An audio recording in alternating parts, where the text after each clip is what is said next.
أعوذ بالله من الشيطان الرجيم. قل هذه سبيلي أدعو إلى الله على بصيرة أنا ومن اتبعني وسبحان الله وما أنا من المشركين. شهر رمضان الذي أنزل فيه القرآن هدى للناس وبينات من الهدى والفرقان فمن شهد منكم الشهر فليصمه ومن كان مريضا أو على سفر فعدة من أيام أخر يريد الله بكم اليسر ولا يريد بكم العسر ولتكملوا العدة ولتكبروا الله على ما هداكم ولعلكم تشكرون. السلام علیکم ورحمۃ اللہ وبرکاتہ. الحمد للہ رب العالمین والصلاة والسلام على رسوله الامین وعلى آلہ وصحبہ اجمعین. اما بعد. قال اللہ عز وجل نتلو علیک من نبأ موسى وفرعون بالحق لقوم یؤمنون. محترم حاضرین اور پردہ نشین خواتین اسلام، آج کی تراویح میں 20واں پارہ، جس میں سورۃ النمل کا آخری حصہ، سورۃ القصص اور سورۃ العنکبوت کا ابتدائی حصہ پڑھا گیا. سورۃ القصص، اس صورت میں اللہ تبارک و تعالی نے موسیٰ علیہ السلام کا واقعہ بیان کیا ہے کہ اس صورت میں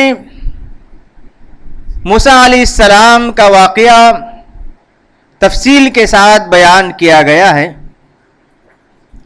موسیٰ علیہ السلام اللہ تبارک و تعالی کے ایک جلیل القدر پیغمبر تھے. قرآن مجید میں موسیٰ علیہ السلام کا تذکرہ سب سے زیادہ کیا گیا ہے. تقریباً 136 مرتبہ موسیٰ علیہ السلام کا ذکر قرآن مجید میں آیا ہے. موسیٰ علیہ السلام کو بنو اسرائیل میں نبی بنا کر بھیجا گیا تھا. آپ مصر میں نبی بنا کر بھیجے گئے تو آپ نے فرعون کا، آپ کے سامنے قوم فرعون تھی. فرعون دراصل مصر کے بادشاہ کا لقب تھا. فرعون اللہ تبارک و تعالیٰ کا انکار کیا کرتا تھا اور اپنے آپ کو معبود کہا کرتا تھا. اس کا دعویٰ یہ تھا کہ وہ عبادت کا مستحق ہے، وہی معبود ہے. وہ کہا کرتا انا ربکم الاعلی، میں تمہارا بڑا رب ہوں. تو یہ اس سے پہلے جتنے تھے سب کے سب شرک میں مبتلا تھے، کفر میں مبتلا تھے. لیکن فرعون اللہ تبارک و تعالیٰ کا انکار، خدا کا انکار کیا کرتا تھا، جسے ہم دہریہ کہتے ہیں، ملحد کہتے ہیں. اللہ تبارک و تعالیٰ نے ہر انسان کی فطرت میں یہ بات رکھی ہے کہ انسان کی فطرت میں اللہ تعالیٰ نے یہ بات رکھی ہے کہ وہ اللہ تبارک و تعالیٰ کو جانتا ہے. بچپن ہی سے انسان اللہ تبارک و تعالیٰ کو جاننے والا ہوتا ہے. کوئی بھی اللہ تعالیٰ کا انکار نہیں کرتا. اللہ کے رسول صلی اللہ علیہ وسلم فرماتے ہیں کل مولود یولد علی الفطرہ، کہ ہر انسان، ہر بچہ فطرت پر یعنی اسلام پر پیدا ہوتا ہے. البتہ جس ماحول میں، جس گھر میں اس کی تربیت ہوتی ہے، تربیت کی وجہ سے، ماحول سے متاثر ہو کر فَأَبَوَاهُ يُحَوِّدَانِهِ، اس کے والدین اسے یہودی بنا دیتے ہیں، او يُنَصِّرَانِهِ، یا اسے نصارہ بنا دیتے ہیں، عیسائی بنا دیتے ہیں، او يُمَجِّسَانِهِ، یا اسے مجوسی بنا دیتے ہیں، آگ کی پوجا کرنے والا. یعنی انسان کی پیدائش اسلام پر ہوتی ہے، لیکن ماحول سے متاثر ہو کر کبھی بچہ انسان کبھی یہودی بن جاتا ہے، کبھی عیسائی بن جاتا ہے، کبھی اللہ کا انکار کرنے والا بن جاتا ہے۔ تو اس طرح فرعون بھی خدا کا انکار کیا کرتا تھا۔ اللہ تبارک و تعالیٰ نے ہر انسان کی فطرت میں یہ بات رکھی ہے۔ امام ابو حنیفہ رحمہ اللہ تبارک و تعالیٰ نے آپ کو بڑا مقام عطا کیا تھا، بہت علم اللہ تعالیٰ نے ابو حنیفہ رحمہ اللہ کو دیا تھا۔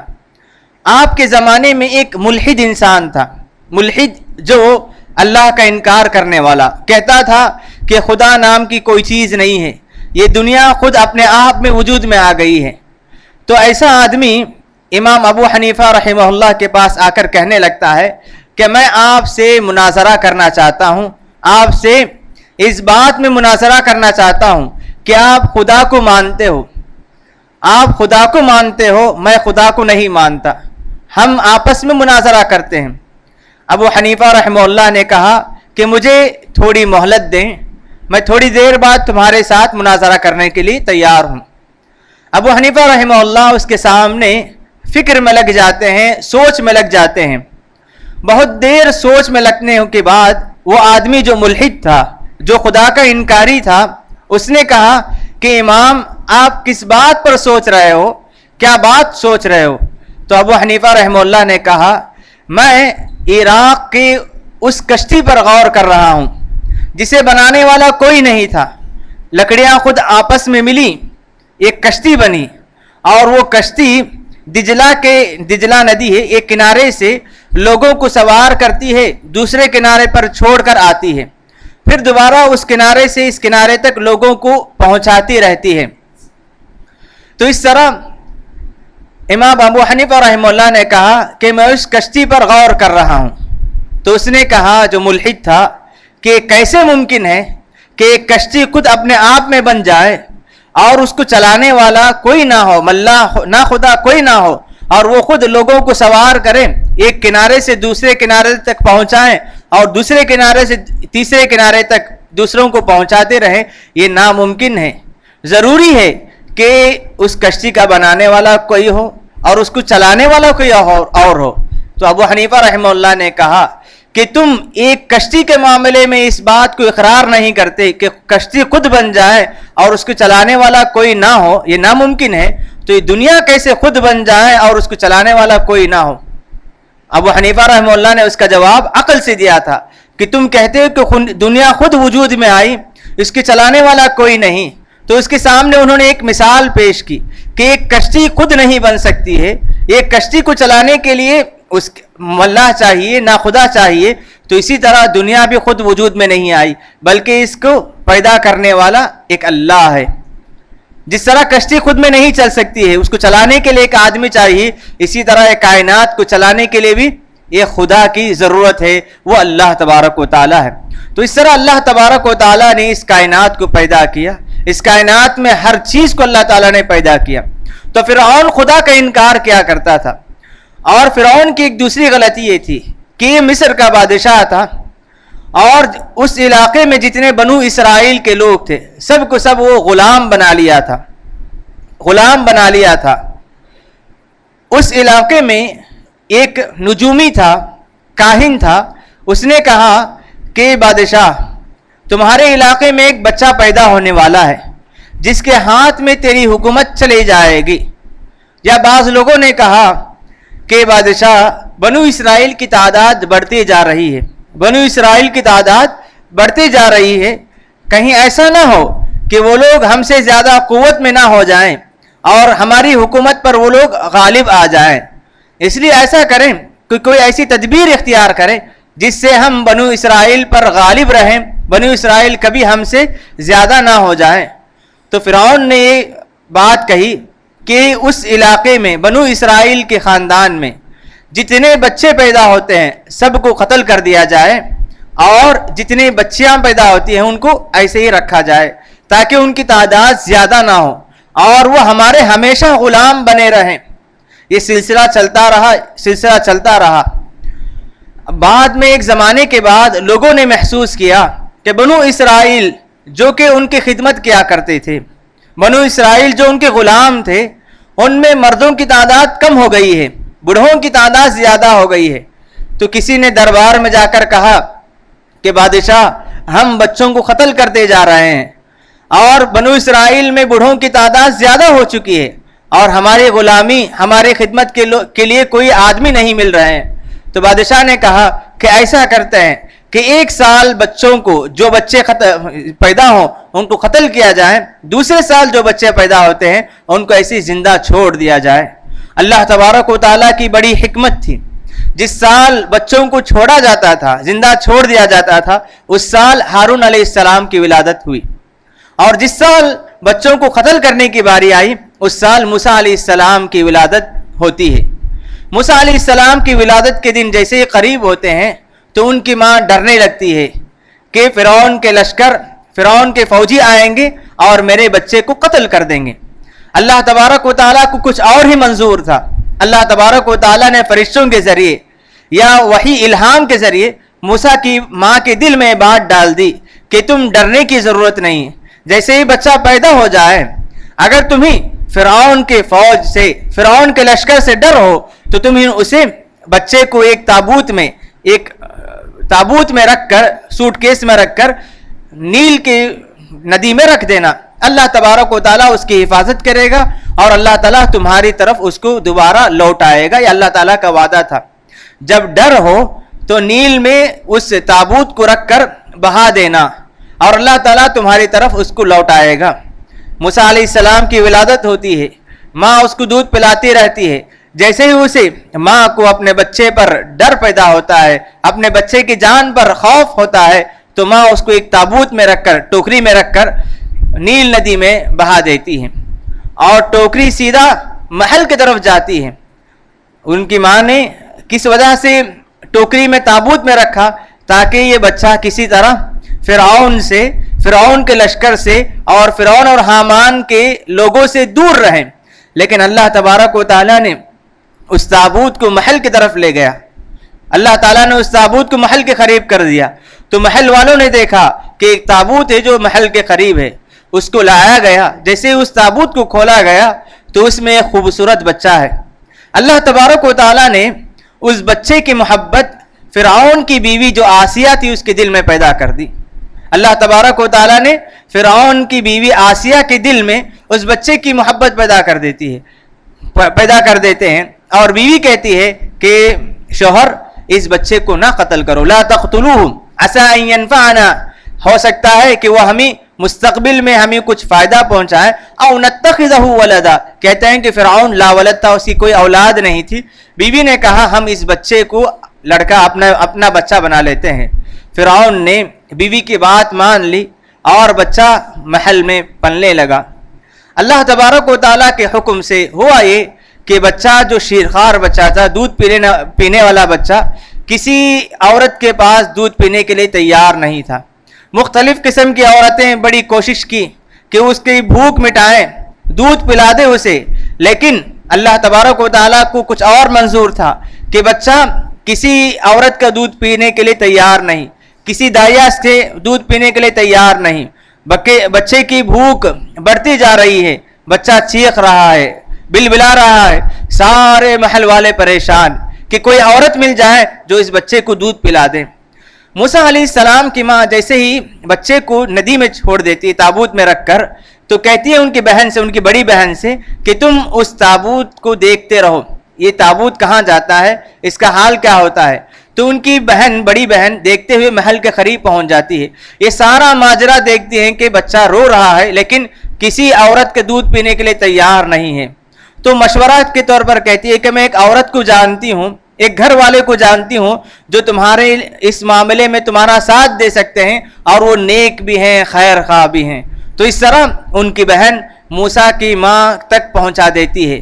تو اس طرح اللہ تبارک و تعالیٰ موسیٰ علیہ السلام کو ان کی ماں تک پہنچا دیتا ہے.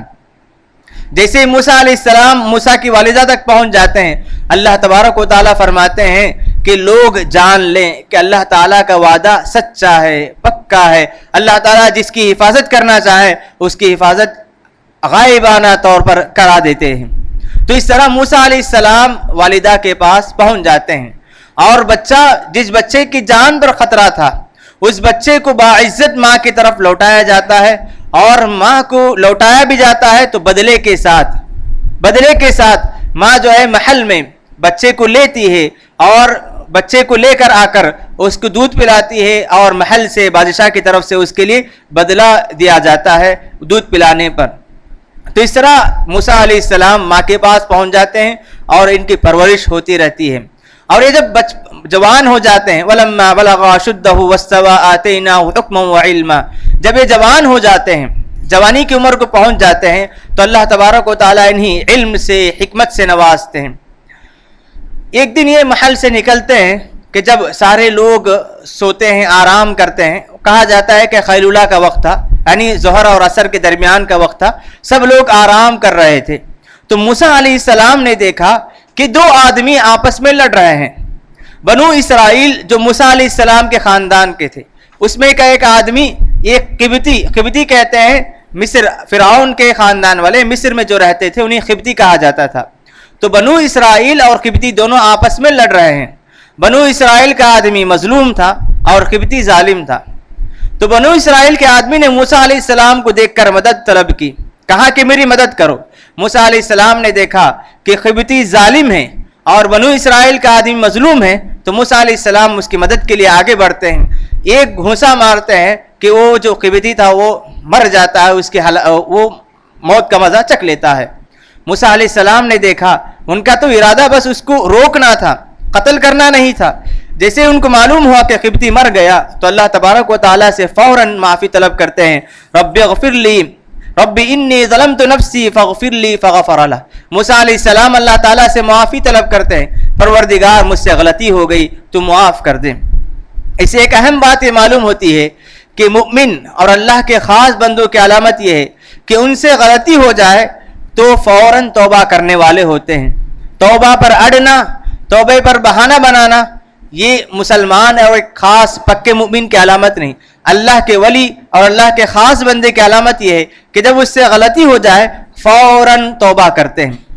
اور موسیٰ علیہ السلام کو اللہ تعالیٰ نے بڑی قوت عطا کی تھی، اور جتنے انبیاء کرام آئے ہیں سب کو اللہ تعالیٰ نے بڑی قوت عطا کی تھی۔ ابھی آگے واقعہ آئے گا کہ جب موسیٰ علیہ السلام کنویں کے پاس پہنچتے ہیں تو کنویں کا جو ڈھکن تھا اس کو اکیلے اٹھا دیتے ہیں۔ اس کے تعلق سے کہا جاتا ہے کہ اسے ایک بڑی جماعت اس کو ہٹایا کرتی تھی، لیکن موسیٰ علیہ السلام اکیلے اس کو اٹھا دیتے ہیں۔ اللہ کے رسول صلی اللہ علیہ وسلم کو بھی اللہ تعالیٰ نے بڑی طاقت عطا کی تھی۔ صحابہ اکرام کہتے ہیں کہ ہم لوگ اللہ کے رسول صلی اللہ علیہ وسلم کی قوت کو دیکھ کر، طاقت کو دیکھ کر آپس میں بات کیا کرتے تھے کہ اللہ کے رسول کو 30 آدمیوں کی طاقت دی گئی ہے۔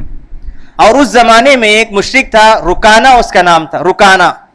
اس کے تعلق سے بات مشہور تھی کہ اس کے ساتھ جس نے بھی مقابلہ کیا، جس نے بھی کشتی کیا، کبھی وہ غالب نہیں آیا، کبھی رکانہ ہارا نہیں۔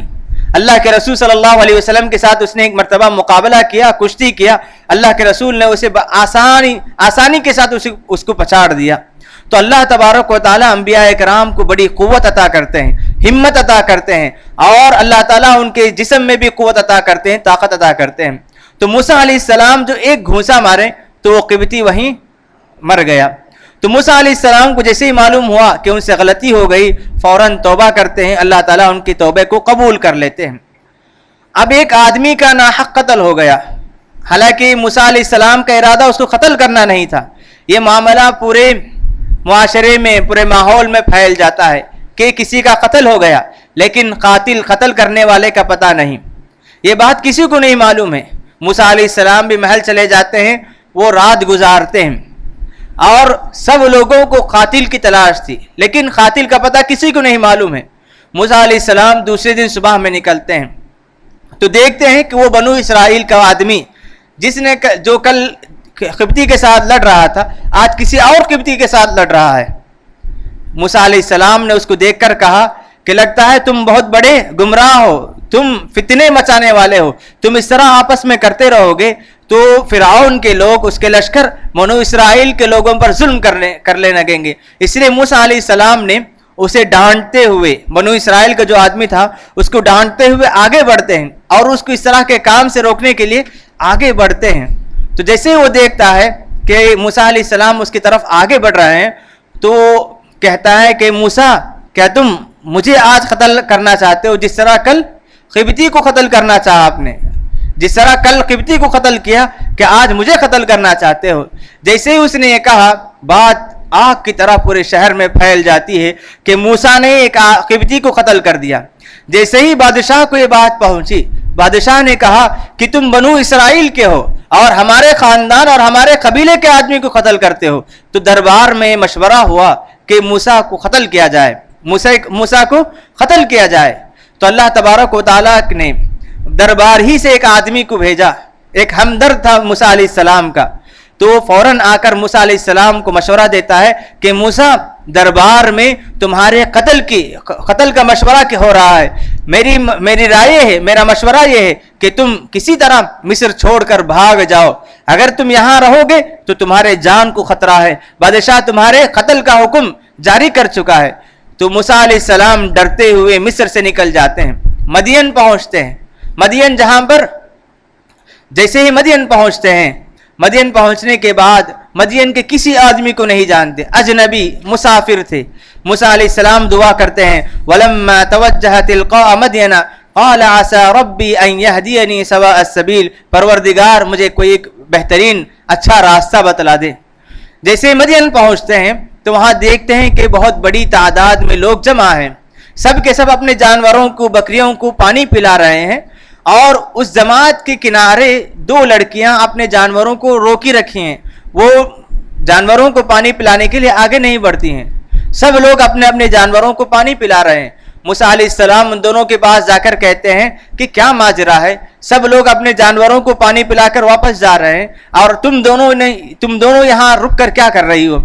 تو دونوں لڑکیوں نے کہا کہ ہماری بستی کا قانون یہ ہے کہ جب تک مرد حضرات اپنے جانوروں کو پلا نہیں دیتے تب تک کوئی بھی لڑکی عورتیں اپنے جانوروں کو پانی نہیں پلا سکتی، اس لیے ہم ان کی باری ختم ہونے کا انتظار کر رہے ہیں۔ تو موسیٰ علیہ السلام ان کے جانوروں کو لے کر پانی پلا دیتے ہیں، اور لڑکیاں جو عام طور پر لیٹ سے گھر پہنچا کرتی تھی آج جلد پہنچ جاتی ہیں۔ تو ان کے والد پوچھتے ہیں کہ کیا بات ہے، آج وقت سے پہلے پہنچ گئے؟ تو دونوں جواب دیتے ہیں کہ ہم نے ایک آدمی کو پایا جو بڑا امانت دار ہے، جو حیادار ہے، اس نے ہماری مدد کی اور آج ہم جلد سے جلد پہنچ گئے۔ تو ان کے والد کہتے ہیں کہ جس نے ہمارے ساتھ اچھا کیا، بھلا کیا، اس کا تو بدلہ دینا ہے۔ ان دونوں میں سے کسی ایک کو بھیجتے ہیں کہ جاؤ اس کو لے کر آؤ، ہم اس کو بدلہ دیں گے۔ دونوں میں سے ایک آتی ہے اور موسیٰ علیہ السلام سے کہتی ہیں کہ ہمارے والد آپ کو طلب کرتے ہیں، آپ نے جو ہمارے ساتھ اچھا کیا، ہماری جو مدد کی، اس کا بدلہ دینا چاہتے ہیں۔ کہا جاتا ہے جیسے ہی موسیٰ علیہ السلام کو انہوں نے کہا تو موسیٰ علیہ السلام آگے آگے چل رہے تھے اور لڑکی پیچھے پیچھے آ رہی تھی، کوئی گفتگو نہیں ہوئی۔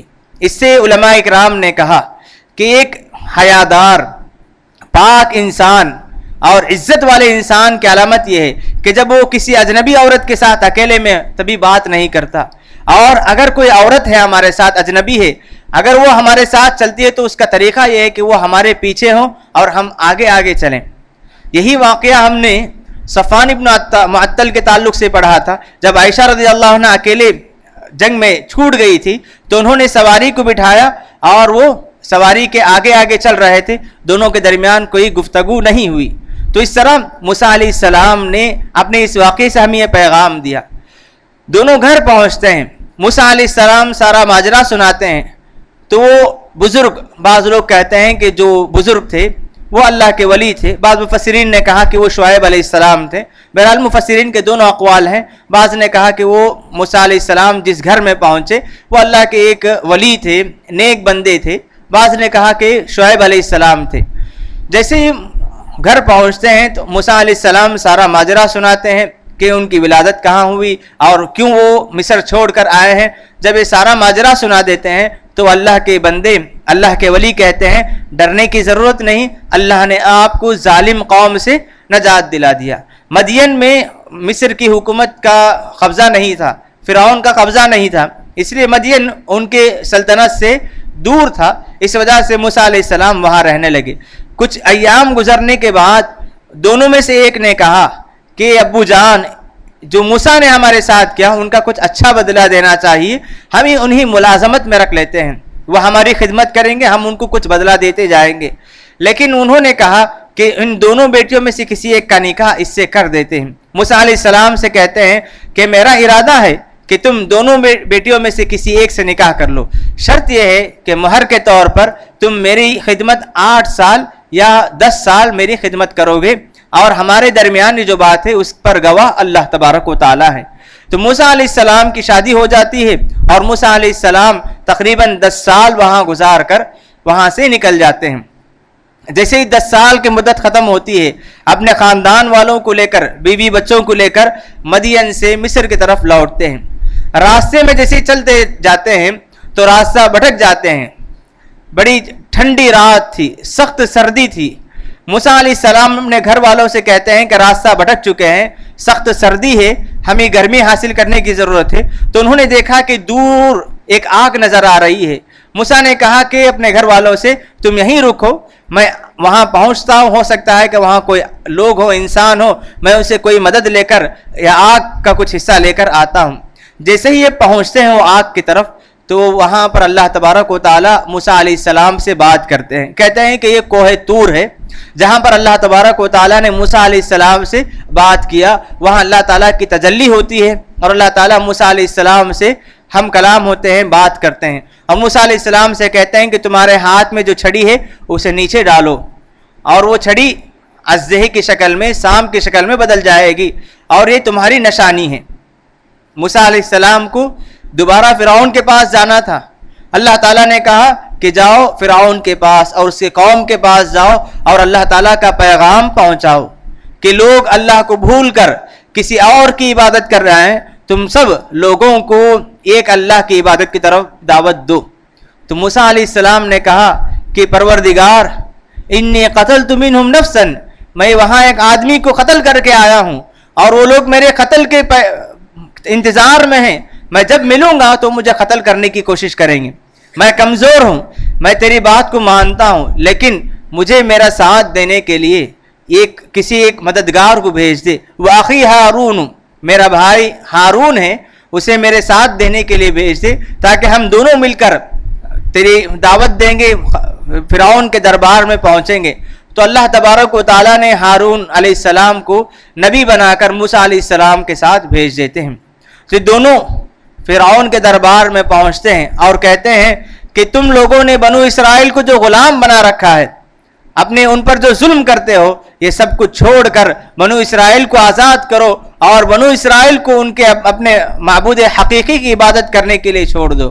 فرعون کہتا ہے کہ تو وہ ہے جو ہمارے دربار سے بھاگ گیا تھا اور ہمارے دربار میں تو نے ایک آدمی کو قتل کر کے بھاگا تھا اور تو ہمیں دعوت دینے کے لیے آیا ہے۔ تو موسیٰ علیہ السلام اس کے سامنے اللہ تبارک و تعالیٰ کی ساری باتیں، اللہ تعالیٰ کی توحید اور وحدانیت کے تعلق سے ساری باتیں رکھ دیتے ہیں۔ تو اس طرح یہ معاملہ چلتا رہتا ہے۔ تو موسیٰ علیہ السلام کا واقعہ بہت اہم واقعہ ہے۔ موسیٰ علیہ السلام فرعون کے ساتھ حجت کرتے ہیں اور موسیٰ علیہ السلام اپنی بات کو پیش کرنے کے لیے معاملہ یہاں تک پہنچتا ہے کہ دونوں موسیٰ علیہ السلام کو اللہ تعالیٰ نے نشانی کے طور پر ایک معجزہ جو دیا تھا، وہ معجزہ ہے کہ لاٹھی تھی۔ لاٹھی کو جیسے ہی وہ زمین پر پھینکتے تو لاٹھی سام کی شکل اختیار کر لیتا تھا۔ اس زمانے میں جادو کا معاملہ بہت زیادہ تھا، تو اللہ تبارک و تعالیٰ نے نشانی بھی یہی دی، اور موسیٰ علیہ السلام کو کئی نشانیاں دی گئی تھی۔ ان میں سے ایک اہم نشانی لاٹھی کا اژدہے کی شکل میں یا سام کی شکل میں بدل جانا۔ موسیٰ علیہ السلام نے کہا کہ میں سچا نبی ہوں، تو اگر تم سچے ہو تو فرعون نے کہا کہ مجھے لگتا ہے کہ تم جادوگر ہو۔ مقابلے کے لیے سارے جادوگروں کو جمع کیا گیا۔ سارے جادوگر موسیٰ علیہ السلام کے مقابلے میں خلاف میں جمع ہو گئے۔ جیسے ہی خلاف میں جمع ہوئے، فرعون کو خوش کرنے کے لیے انہوں نے کہا کہ اگر ہم موسیٰ پر غالب آ جائیں گے تو کیا ہمیں انعام ملے گا؟ فرعون کہتا ہے ہاں، تم تو میرے قریبی لوگ ہو جاؤ گے۔ قال نعم انکم اذا لمن المقربین، کہ تم تو میرے قریبی لوگ ہو جاؤ گے، میرے دربار کے قریبی لوگ ہو جاؤ گے۔ موسیٰ علیہ السلام سے کہتے ہیں کہ تم ڈالنا چاہتے ہو یا ہم چھڑی ڈالنا چاہتے ہیں؟ موسیٰ علیہ السلام کہتے ہیں کہ تم اپنے جو بھی معجزہ جو بھی کرتوت دکھانا چاہتے ہو دکھاؤ۔ تو سارے جادوگر اپنے چھڑیوں کو نیچے ڈالتے ہیں، تو چھڑیاں شام کی شکل اختیار کر لیتے ہیں۔ اللہ تبارک و تعالیٰ کے حکم سے موسیٰ علیہ السلام اپنی چھڑی نیچے ڈالتے ہیں، تو ان کی چھڑی شام کی شکل اختیار کر کے ان کے سارے سانپوں کو نگل لیتی ہیں. جیسے جادوگر دیکھتے ہیں کہ موسیٰ جو کیے وہ ہم سے زیادہ ہیں, یہ کوئی سچا آدمی ہو سکتا ہے, تو سارے جادوگر موسیٰ علیہ السلام پر ایمان لے آتے ہیں. تو اس طرح موسیٰ علیہ السلام جادوگروں پر مقابلہ کرتے ہیں, جیت جاتے ہیں, اور موسیٰ علیہ السلام کی حقانیت, موسیٰ علیہ السلام کا حق واضح ہو جاتا ہے. اور اس کے بعد موسیٰ علیہ السلام بنو اسرائیل کو لے کر مصر سے نکل جاتے ہیں, مصر سے فلسطین کی طرف نکل جاتے ہیں. جیسے یہ لوگ نکلتے ہیں تو فرعون وہ اپنے لشکر کو لے کر موسیٰ اور بنو اسرائیل کا مقابلہ کرنے کے لیے نکل جاتا ہے. درمیان میں نیل ندی ہے. اب پیچھے مسلمانوں کے پیچھے فرعون کا لشکر ہے اور سامنے بہت بڑی ندی ہے, درمیان میں پھنس گئے. لوگوں نے کہا کہ موسیٰ سامنے ندی ہے اور پیچھے دشمن ہے, ہم تو آج ہلاک ہو جائیں گے. موسیٰ علیہ السلام نے کہا نہیں, کلا, ہرگز نہیں, اللہ تعالیٰ ہماری نجات کے لیے کچھ نہ کچھ راستہ پیدا کرے گا. تو اللہ تعالیٰ موسیٰ کو وحی کے ذریعے بتاتے ہیں فَأَوْحَيْنَا إِلَى مُوسَىٰ أَنِ اضْرِب بِعَصَاكَ الْبَحْرَ, کہ سمندر میں ایک چھڑی مارو تو سمندر راستے میں بدل گیا. تو موسیٰ اپنے قوم کو لے کر سمندر پار کر جاتے ہیں. فرعون اور اس کا لشکر دونوں موسیٰ علیہ السلام کے قوم کو پکڑنے کے لیے پیچھے آتے ہیں. جیسے یہ سمندر کے درمیان میں پہنچتے ہیں, اللہ تعالیٰ کا حکم ہوتا ہے کہ سمندر پرانی حالت میں لوٹ آتا ہے, کہ فرعون ڈوب جاتا ہے. جیسے ہی ڈبکی لگانے لگتا ہے تو فرعون کہتا ہے کہ میں اب ایمان لے آتا ہوں. اللہ تعالیٰ فرماتے ہیں الآن, کہ اب ایمان لانا چاہتا ہے جبکہ تجھ پر عذاب آ چکا ہے, تو نے بہت زیادہ لوگوں کو تکلیف پہنچائے, تو نے گمراہیاں بہت زیادہ کی, آج تیرے لیے کوئی نجات نہیں. فرعون ہلاک ہو جاتا ہے. اور موسیٰ علیہ السلام کا یہ واقعہ مختصراً قرآن مجید میں بیان کیا گیا. اس واقعے پر ہمیں غور کرنے سے کیا بات معلوم ہوتی ہے کہ حق ہمیشہ غالب ہو کر رہے گا, کہ مسلمان جو اللہ پر ایمان رکھتے ہیں, پریشانیاں, آزمائشیں, تکلیفیں, دشمنوں کی طرف سے اذیتیں, یہ سب کچھ آئیں گی, لیکن اللہ تبارک و تعالیٰ کا وعدہ ہمیشہ سچ ہو کر رہے گا. اور اللہ تبارک و تعالیٰ کا جو وعدہ ہے اس میں کسی طرح کا کوئی شک نہیں ہونا چاہیے, کہ جس طرح اللہ تعالیٰ نے موسیٰ علیہ السلام کو نجات دلائی, اسی طرح اللہ تعالیٰ کا وعدہ جب آتا ہے تو اپنے خاص بندوں کو نجات دلا کر رہتے ہیں. اور اسی طرح اللہ تبارک و تعالیٰ کی جو حکمت ہوتی ہے وہ بہت عظیم ہوتی ہے. اللہ تبارک و تعالیٰ کسی کو آزماتے ہیں, کسی پر آزمائش یا تکلیف کا سلسلہ شروع کرتے ہیں, تو اس کو آزمانے کے بعد اس کو اللہ تعالیٰ بہت کچھ نوازتے ہیں. یہاں پر دیکھیے موسیٰ علیہ السلام کو اللہ تعالیٰ نے کیسے بچایا, کہ موسیٰ علیہ السلام کی ولادت ہوئی, ان کو قتل کرنے کا موقع تھا, اور جب دوسری مرتبہ اللہ تعالیٰ نے ان کو قتل سے بچایا, جب دربار میں ان کے لیے قتل کے مشورے ہو رہے تھے, دو مرتبہ اللہ تعالیٰ نے انہیں قتل سے بچا لیا. اللہ تعالیٰ جب کسی آدمی کو بچانا چاہتے ہیں تو ایسے اسباب پیدا کرتے ہیں کہ انسان سوچ نہیں سکتا.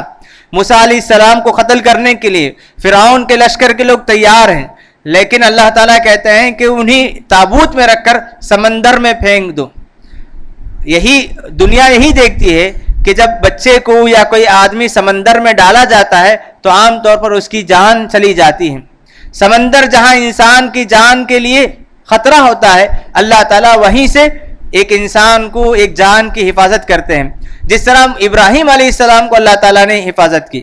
آگ جب اس میں کسی کو ڈالا جاتا ہے تو آگ جلا کر راکھ کر دیتی ہے, خاکستر کر دیتی ہے, لیکن جب اللہ تعالیٰ کا حکم آتا ہے تو اسی آگ میں اللہ تعالیٰ نے یہ صلاحیت پیدا کرتے ہیں کہ وہ آگ جلانے کے بجائے سلامتی والی بن جاتی ہے. تو اللہ تبارک و تعالیٰ کی مدد ایسے ہی آتی ہے, غیبی مدد اللہ تعالیٰ کی ایسی آتی ہے کہ انسان تصور نہیں کر سکتا. اسی لیے انسان کو چاہیے کہ جب کبھی کوئی آزمائش ہو, پریشانی ہو, بیماری ہو, تو ایسے موقع پر صبر کریں اور اللہ تبارک و تعالیٰ سے مدد طلب کریں. جو آدمی اللہ سے مدد طلب کرے گا تو اللہ کی مدد غائبی طور پر آئے گی, اور انسان تصور بھی نہیں کر سکتا کہ اللہ تعالیٰ اس کی مدد کیسے کرنے والے ہیں. فرعون کی جو سرکشی تھی وہ حکومت کی سرکشی تھی, اس کے پاس طاقت تھی, اس کے پاس غلبہ تھا. اللہ تعالیٰ کی اس نے نافرمانی کی, سرکشی کی, تو اللہ تعالیٰ نے اسے ہلاک و برباد کر دیا. فرعون کے زمانے میں ایک اور آدمی تھا جسے قارون کہتے ہیں. قارون کو اللہ تعالیٰ نے خزانہ عطا کیا تھا، دولت عطا کیا تھا، مال اس کے پاس تھا. ایک آدمی حکومت کی وجہ سے وہ فتنے میں پڑا ہوا تھا، دوسرا آدمی دولت کی وجہ سے. جب دونوں اللہ کی نافرمانی کرنے لگے تو اللہ تبارک و تعالیٰ کا عذاب آیا تو دونوں عذاب کا لقمہ بن گئے. قارون کو جب اللہ تعالیٰ نے مال و دولت سے اور خزانوں سے نوازا تو اللہ تعالیٰ کی شکر گزاری کے بجائے اس نے کہا کہ جو کچھ مال ہے سب کچھ مجھے اپنی محنت سے ملا ہے، یہ اللہ کی طرف سے نہیں. اپنے آپ کی طرف وہ منسوب کرنے لگا اور لوگ اس کی دولت کو دیکھ کر اش کرتے تھے کہ کاش کہ ہمیں بھی قارون کو جو خزانہ ملا ہے وہ خزانہ مل جائے تو کتنا اچھا ہوتا. کہا جاتا ہے کہ قارون موسیٰ علیہ السلام کا چچا تھا یا چچا زاد بھائی تھا یا بہرحال وہ بنو اسرائیل ہی میں سے تھا، لیکن مال کی وجہ سے وہ فرعون کے ساتھ ہو گیا تھا. فرعون کے ساتھ مل کر اللہ کا انکار کرنے لگا. اللہ تعالیٰ نے اسے آزمانے کے لیے مال و دولت سے نوازا. جب اس کی سرکشی زیادہ ہو گئی، جب اللہ نے دیکھا کہ یہ ساری دولت کو اپنی طرف منسوب کرتا ہے تو ایک مرتبہ یہ اچھے پوشاک میں عمدہ لباس پہن کر اکڑ کر نکل رہا تھا. لوگ دیکھ کر اس کو اش کر رہے تھے کہ کاش کہ اللہ تعالیٰ ہمیں بھی قارون کی طرح خزانہ عطا کرتا. اس طرح لوگ کہہ رہے تھے، لیکن اس کے اندر غرور تھا، تکبر سے اکڑ کر وہ چل رہا تھا. اللہ تبارک و تعالیٰ کو اس کی ادا پسند نہیں آئی. اللہ تعالیٰ کو قارون کی ادا پسند نہیں آئی. پہلے وہ کفر کر رہا تھا، شرک کر رہا تھا، اکڑ پن اس کے اندر تھا. سب کچھ ہونے کے بعد اب جب وہ اکڑتے ہوئے اپنے محل سے نکلا تو اللہ تبارک و تعالیٰ کے حکم سے اللہ تعالیٰ فرماتے ہیں فَخَسَفْنَا بِهِ، ہم نے اس کو زمین میں دھسا دیا. اللہ کے رسول صلی اللہ علیہ وسلم فرماتے ہیں، بخاری کی حدیث ہے کہ اسلام آنے سے پہلے زمانے جاہلیت میں یا بنو اسرائیل کے زمانے میں ایک آدمی تھا، اس کے پاس بھی مال تھا. وہ اچھا لباس، خوبصورت لباس پہن کر، سر کو اچھی طرح تیل وغیرہ لگا کر اکڑتے ہوئے چل کر جا رہا تھا اور اپنے آپ کو بہت بڑا سمجھ رہا تھا. اللہ تبارک و تعالیٰ کو اس کی ادا پسند نہیں آئی. اللہ تعالیٰ نے اس کو زمین میں دھسا دیا اور اللہ کے رسول فرماتے ہیں فَهُوَ يَتَجَلْجَلُ فِي الْأَرْضِ إِلَى يَوْمِ الْقِيَامَةِ، قیامت تک وہ زمین میں دھستا ہی جاتا رہے گا کیونکہ وہ اکڑ کر چل رہا تھا. اللہ تبارک و تعالیٰ کو اکڑ، غرور، تکبر بالکل پسند نہیں ہے. قارون کو بھی اللہ تعالیٰ نے اکڑ کی وجہ سے، غرور کی وجہ سے، تکبر کی وجہ سے زمین میں دھسا دیا. اور بنو اسرائیل کا ایک اور آدمی جو اکڑ کر چل رہا تھا، اللہ تعالیٰ نے بھی اسے بھی زمین میں دھسا دیا. اس واقعے سے اللہ تعالیٰ نے ہمیں یہ بات بتائی کہ کسی کو اللہ تعالیٰ دولت دیتے ہیں تو اس کا مطلب یہ نہیں کہ اللہ تعالیٰ اس سے راضی ہیں. اللہ تعالیٰ کسی کو مال دیتے ہیں تو اس کا مطلب یہ نہیں کہ اللہ تعالیٰ اس سے راضی ہیں. اللہ رب العزت کسی کو دے کر نوازتے ہیں تو کسی سے چھین کر نوازتے ہیں. اللہ رب العزت دونوں صورتوں میں، دونوں حالتوں میں اپنے بندوں کا امتحان لیتے ہیں کہ جب دیتے ہیں تو دیکھتے ہیں کہ میرا بندہ میری شکر گزاری کرتا ہے یا کفر کرتا ہے. جب وہ اللہ تعالیٰ کی نعمتوں کو پا کر شکر گزاری کرے تو اللہ تعالیٰ اور نعمتوں سے نوازتے ہیں. اگر وہ اللہ کی نعمتوں کو پا کر ناشکری کرنے لگیں اور اپنے آپ کی طرف اس کو منسوب کرنے لگیں تو اللہ تعالیٰ کو ناراض کرنے والا عمل ہوتا ہے اور اللہ رب العزت دنیا ہی میں اس کو دھسا دیتے ہیں.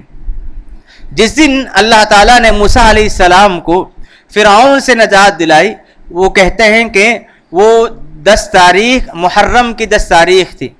جیسے ہی موسیٰ علیہ السلام کو اللہ تعالیٰ نے فرعون اور اس کے قوم سے نجات دلائی تو موسیٰ علیہ السلام نے اس دن شکرانے کے طور پر روزہ رکھا. اللہ کے رسول صلی اللہ علیہ وسلم جیسے ہی مدینہ پہنچتے ہیں تو یہودیوں کو دیکھا کہ وہ لوگ 10 محرم کو روزہ رکھ رہے ہیں. اللہ کے رسول نے پوچھا کیا بات ہے، تم 10 محرم کو کیوں روزہ رکھتے ہو؟ یہودیوں نے کہا کہ 10 محرم یہ وہی دن ہے جس دن اللہ رب العزت نے موسیٰ علیہ السلام کو فرعون اور اس کی قوم سے نجات دلائی تھی. تو موسیٰ نے شکرانے کے طور پر روزہ رکھا اور آج ہم بھی روزہ رکھتے ہیں. تو اللہ کے رسول نے فرمایا انا احق بموسیٰ منکم، میں تم سے زیادہ حقدار ہوں موسیٰ علیہ السلام کی پیروی کا. موسیٰ نے جو کام کیا میں بھی وہی کروں گا. جس طرح موسیٰ نے 10 محرم کو روزہ رکھا، میں بھی 10 محرم کو روزہ رکھتا ہوں. اور اللہ کے رسول نے فرمایا لئن بقیت الی قابل لأصومن التاسع، اگر میں آئندہ سال بھی زندہ رہوں تو 9 اور 10 کو روزہ رکھوں گا. کیوں؟ اللہ کے رسول صلی اللہ علیہ وسلم کو موسیٰ علیہ السلام کی سنت پر عمل کرنا پسند تھا، لیکن یہودیوں کی مخالفت اللہ کے رسول چاہتے تھے. یہ تو ایک شکرانے کے طور پر اللہ کے رسول نے روزہ رکھنے کا ارادہ کیا، اور دوسرا یہ کہ 9 تاریخ کو یہودیوں کی مخالفت کرتے ہوئے روزہ رکھنے کا ارادہ اللہ کے رسول صلی اللہ علیہ وسلم نے کیا. اسی لیے ہماری شریعت میں 9 اور 10 کو روزہ رکھنا مشروع ہے. اگر کوئی آدمی صرف 10 تاریخ کو روزہ رکھنا چاہتا ہے تو جائز ہے. اگر وہ 10 کے ساتھ ساتھ 9 کا بھی روزہ رکھنا چاہتا ہے، 9 کا روزہ یہودیوں کی مخالفت میں ہے، تو اس طرح روزہ رکھنے کی اجازت ہے. اس واقعے سے ہمیں یہ چند اہم باتیں معلوم ہوئی. ایک اہم بات یہ ہے کہ اللہ کے رسول صلی اللہ علیہ وسلم نے جو فرمایا لئن بقیت الی قابل لأصومن التاسع، اگر میں آئندہ سال زندہ رہوں تو میں 9ویں تاریخ کو روزہ رکھوں گا. اس کا مطلب یہ نہیں کہ میں 10 کو چھوڑ کر 9 کو رکھوں گا. آج بعض لوگ یہی کہتے ہیں کہ اللہ کے رسول نے کیا فرمایا، اگر میں آئندہ سال رہوں تو 9 تاریخ کو روزہ رکھوں گا. تو اس لیے وہ لوگ کہتے ہیں کہ ہماری شریعت میں صرف 9 تاریخ کو روزہ رکھنا ہے، 10 تاریخ کو نہیں ہے. اگر وہ حقیقت کو، پورے واقعے کو اگر جانیں، ان کے سامنے یہ بات واضح ہوگی کہ اللہ کے رسول نے 9 تاریخ کو جو روزہ رکھنے کا ارادہ کیا وہ یہودیوں کی مخالفت کے لیے. اگر ہم 9 تاریخ کو صرف روزہ رکھیں گے تو 10 تاریخ کو جو روزہ رکھنے کا حقیقی جو مقصد ہے وہ ہم سے چھوٹ جائے گا. حقیقی مقصد اللہ نے موسیٰ علیہ السلام کو جو نجات دلائی، اس کے شکرانے کے طور پر موسیٰ نے جو روزہ رکھا اس کے مطابق روزہ رکھنا ہے. تو اللہ کے رسول صلی اللہ علیہ وسلم کی سنت 9 اور 10 کو روزہ رکھنا ہے. اگر کوئی 9 کا روزہ چھوٹ جائے تو علماء نے کہا کہ 11 کو رکھ لیں یہودیوں کی مخالفت میں. اللہ رب العزت سے دعا ہے کہ پروردگار ہم تمام کو شریعت کی باتوں کو سمجھنے اور اس کے مطابق عمل کرنے کے ہم تمام کو توفیق عطا فرمائے. رمضان کے مبارک مہینے میں ہم تمام کو اور بھی زیادہ نیکیوں میں پابندی کے ساتھ آگے بڑھنے کے ہم تمام کو توفیق عطا فرمائے. آنے والے آخری عشرے میں ہم تمام کو پابندی کے ساتھ نیکیوں میں آگے بڑھنے کی توفیق عطا فرمائے. اللہم آمین. وصلی اللہ علی نبینا محمد وعلی آلہ وصحبہ اجمعین.